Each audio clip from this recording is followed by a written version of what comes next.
সবার ধারণা গাজেনিয়া কিন্তু উইন্টার সিজনের ফ্লাওয়ার, তা কিন্তু না। এখন চলছে ফেব্রুয়ারি আর আমার গাজেনিয়ার এই অবস্থা। গাজেনিয়ার ফুল তো খুব সুন্দর হচ্ছে, কুড়িও হচ্ছে, আর গাছটাও কিন্তু যথেষ্ট পরিমাণে হেলদি রয়েছে। কিন্তু হ্যাঁ, একটা কথা, ফুলের সাইজটা একটুখানি কমে আসছে, মানে ছোট হয়ে আসছে। উইন্টার সিজনে যেমন বড় বড় সাইজ হয়, তুমি যত গরম পড়বে আস্তে আস্তে কিন্তু ফুলের সাইজটা একটু একটু ছোট হয়ে আসবে, কিন্তু ফুলের পরিমাণটা কিন্তু একই থাকবে।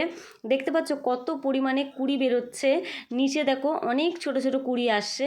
আর এই দেখো আমার এই গাছটাতেও কিন্তু অনেক ফুল ফুটেছে, এখনও কিন্তু দেখো কুড়ি আসছে, আর গাছগুলো কিন্তু যথেষ্ট পরিমাণে হেলদি রয়েছে। আচ্ছা, এতে কি দেবে? আমি তোমাদের সব আমার প্রত্যেকটা ভিডিওতে শেয়ার করি, আমি যা কিছু দিই আমি সব ঘরোয়া পদ্ধতিতে দিই। এত মাছি উঠছে কেন জানো? কারণ আমি এক্ষুনি দিলাম খোল পচা জল দিলাম। আর এই গরমে তোমরা খোল পচা জল কিন্তু খুব লিকুইড দেবে, একদম পাতলা করে দেবে।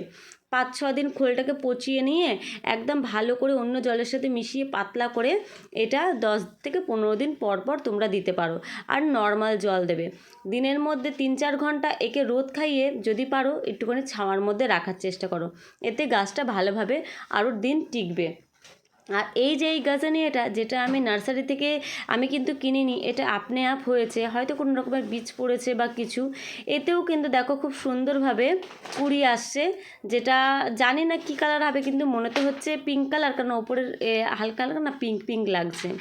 আচ্ছা, মাটিতে যে গাছটা লাগাই ওতে যে আমরা সার বা কোনো রকমের লিকুইড দিই, ওটা কিন্তু চারিদিকটায় গুড়িয়ে যায়।